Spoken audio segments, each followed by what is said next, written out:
इसमें डिस्कस करना है जनसंचार माध्यम में हिंदी भाषा, जो कि पिछला यूनिट का एक टॉपिक रह गया था, वही है ये।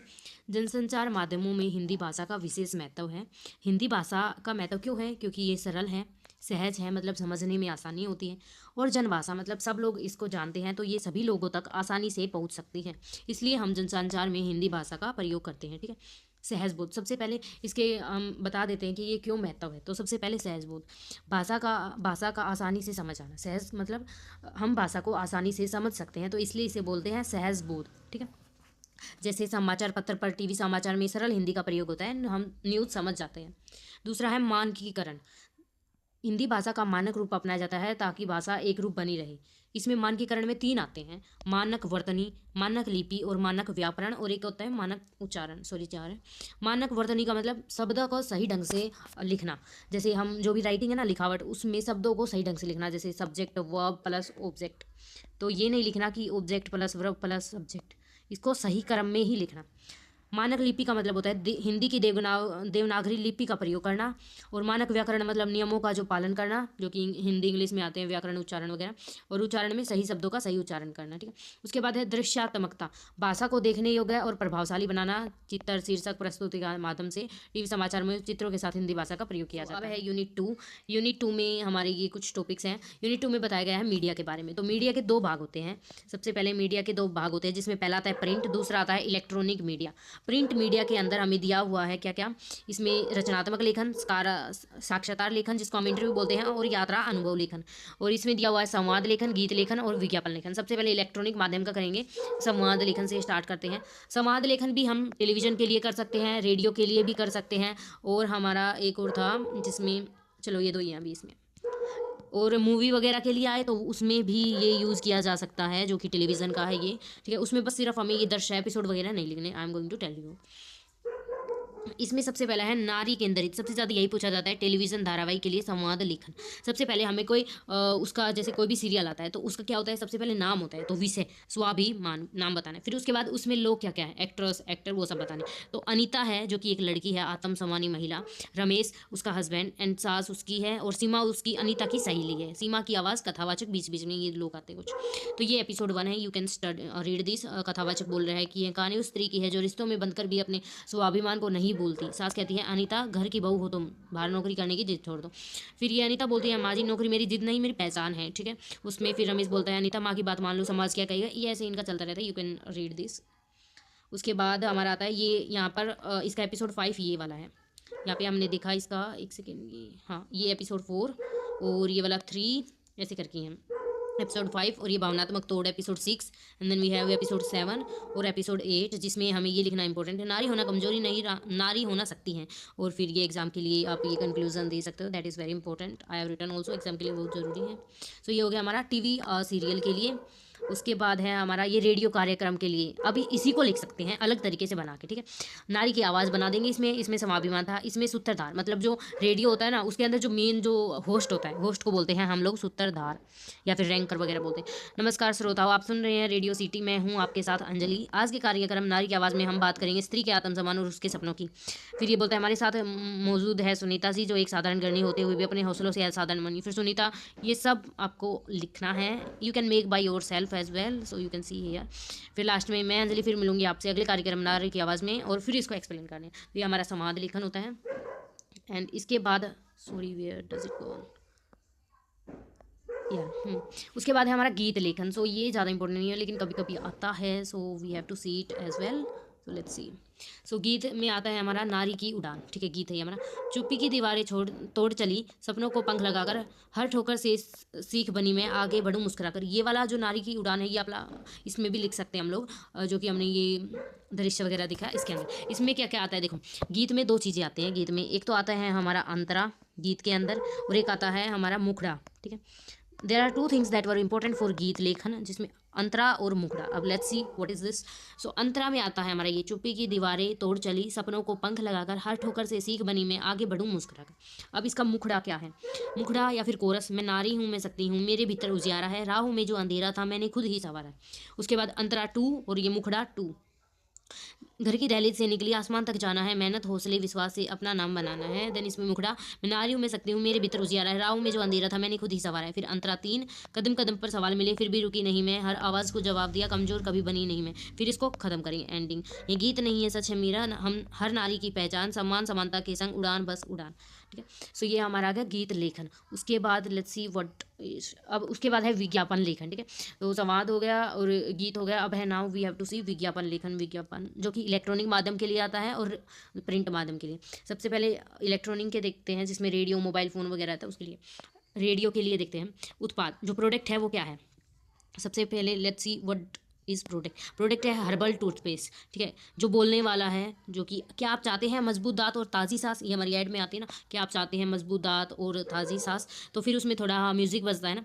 अब अपना ये नेचुरल, सॉरी ये गलत लिख दिया, नेचुरल हर्बल टूथपेस्ट नीम लौंग और तुलसी की शक्ति के साथ। फिर महिला बोलती हैं दांत रहे मजबूत सांस रहे ताज़ा। फिर वो बोलता है दोबारा से, न कोई केमिकल न कोई नुकसान, सिर्फ शुद्ध हर्बल समाधान सभी। फिर सभी लोग बोलते हैं नेचुरल हर्बल टूथपेस्ट, मुस्कान जो भरोसा दे।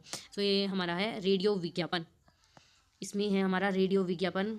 और उसके बाद उसका दूसरा आता है प्रिंट माध्यम के लिए विज्ञापन, जिसमें आता है विज्ञापन इसी का है सेम उसका। तो इसमें सॉरी, हर्बल स्माइल टूथपेस्ट, प्रकृति की शक्ति मुस्कान की सुरक्षा, नीम लौंग तुलसी से बना। सो ये हमें बॉक्स बना के बनाना है।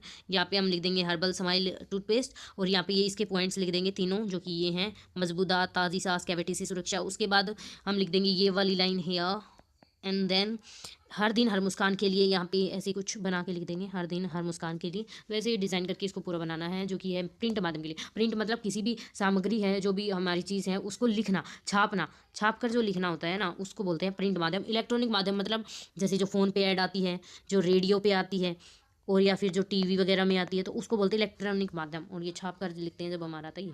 तो ये भी हो गया। अब आता है हमारा let's see where does it go, हाँ साक्षात्कार लेखन। अब साक्षात्कार लेखन है वो लिखना है हमें। ये साक्षात्कार हो गया, लेट्स सी एक सेकेंड, इसमें नहीं चला। साक्षात्कार लेखन है ये। इसमें सबसे पहले लिखना कार्यक्रम का काम, फिर जो भी इंटरव्यू ले रहा है, साक्षात्कार को बोलते हैं हम लोग इंटरव्यू। और जो ये इंटरव्यू कौन ले रहा है उसका नाम, और अतिथि किसका इंटरव्यू लिया है तो प्रसिद्ध, और जो भी है उसका नाम लिख देंगे जैसे कि। ठीक है, पर्सन नंबर 1 पर्सन बना के लिखना है इसका, जो भी नाम है, जैसे श्रद्धा कपूर, तो यहाँ पे लिख देंगे श्रद्धा कपूर जी आपका स्वागत है। हाँ, सबसे पहले हमारे दर्शकों को बताइए कि जो भी क्षेत्र है, जैसे गीतकार का भी आ सकता है इसके अंदर इंटरव्यू, एक सेकेंड कहाँ गया, इसमें इंटरव्यू गीतकार का, सिंगर का आ सकता है, या फिर कोई एक्टर का आ सकता है, या फिर किसी लेखक का आ सकता है। तो उसका क्षेत्र लिख देंगे। अगर गीतकार का है तो गीतकार, सिंगर मतलब उसका, और अगर अभिनेता एक्टर का है तो वो लिख देंगे। और अगर कहीं उसका जो भी अभी बताया था, जो भी है वो क्षेत्र लिख देंगे कि और आपका रुझान कैसे हुआ। तो अब उसका आंसर लिखना है, वैसे खुद बना सकते हैं। धन्यवाद, बचपन से मुझे इस क्षेत्र में रुचि थी, समय के साथ ही रुचि और गहरी होती गई, और मैंने इसे अपना लक्ष्य बना लिया और निरंतर अभ्यास किया, और मैंने अपने कौशल से निखारा, और मार्गदर्शक अनुभवों से सीख मिली, तथा परिवार साथियों का सहयोग ने मुझे आगे बढ़ने की प्रेरणा दी। सो आप इसको और बड़ा बना सकते हो। Then we have question number 2, आपने अब तक के सफ़र में सबसे बड़ी चुनौती क्या रही और आपने उसका सामना कैसे किया। मेरे अब तक के सफ़र में सबसे बड़ी चुनौती लगातार मेहनत करते रहना और स्वयं पर विश्वास बनाए रखना रही। इस क्षेत्र में आगे बढ़ना इतना आसान नहीं होता, और कई बार कठिन परिस्थितियों का सामना करना पड़ता है। तो ये है। और जैसे हम कई बार एक्टर वगैरह जो इंटरव्यू देते हैं उनका हम सुनते हैं, सो वी नो अबाउट कि हम क्या क्या लिख सकते हैं और थिंग्स इसमें। सो थर्ड क्वेश्चन है, आप सफलता और असफलता को किस तरीके से देखते हैं। हमने इसमें बात करी थी ना, सफलता क्या रही आपकी, मतलब यहाँ पे सफ़र में सबसे बड़ी कठिनाई, तो उसी से क्वेश्चन बन गया, सफलता और असफलता को किस तरीके से देखते हो। मैं सफलता व असफलता दोनों को ही जीवन के अनुभव और सीख का हिस्सा मानता हूँ।